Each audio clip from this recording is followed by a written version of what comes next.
કહેતા તમે એકલા પડો ને ત્યારે ભગવાનને યાદ કરો. માણસો જોડે ટાઈમ નહીં હોય, માણસો તમને નહીં ટાઈમ આપે કે નહીં તમારા જોડે ખાવાનું રાખતા હશે, પણ તમે ભગવાનને યાદ કરશો ને તમને 365 દિવસ એટલી ટાઈમ એ તમારી જોડે આવીને વાત કરશે.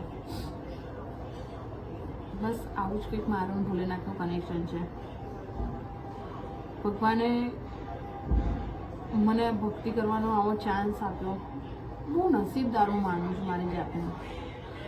અને હવે હું બધા વગર રહી શકું છું. હું આમને નહીં જોઉં ને દિવસમાં એક દિવસમાં અને એમનું નામસ્મરણ નહીં કરું ને તો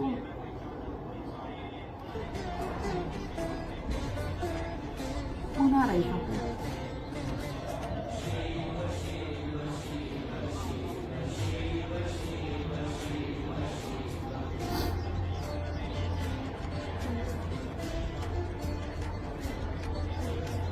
એમના વિશે હું કઈ બી બોલું એટલું બહુ ઓછું છે યાર. અનુભવ્યું છે કે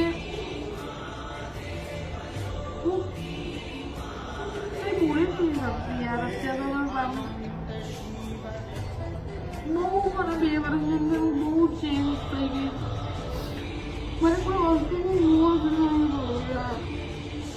કોઈ મને બોલાવે ના બોલાવે, કોઈ મારી વાત કરે ના કરે, કોઈ વસ્તુ એવું નથી કે મારે કોઈ જોડે વાત નહીં કરવી કે મારે કોઈ જોડે બોલવું નથી, કોઈ વસ્તુ મારે નથી જોતું. હું માણસ છું, ક્યાંક કંઈક ઈચ્છા થાય, પણ એવું નહીં કે આ જ વસ્તુ મને જોઈએ આના વગર મને નહીં ચાલે.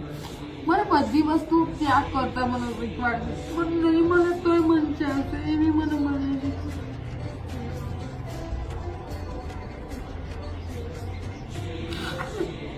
હું ઈચ્છું છું ને પણ મારી અંદર એવી ફિલિંગ નહીં.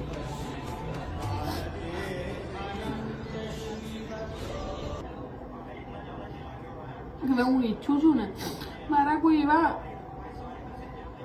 કોઈ સપના નહીં જોયા કે હું આમ કરું તેમ કરું. મારો એવું ટાઈમ એવું થતું આ કરી લઉં પેલું કરી લઉં કે આ કરી લઉં પેલું કરી લઉં. હા મને ખબર છે કે મને જે ટાઈમે જે જોશે ને મને આપી જ દેશે. મારે કંઈ કહેવાની જરૂર જ નહીં. મેં બહુ જ બધું લાઈફમાં ચડાવ ઉતાર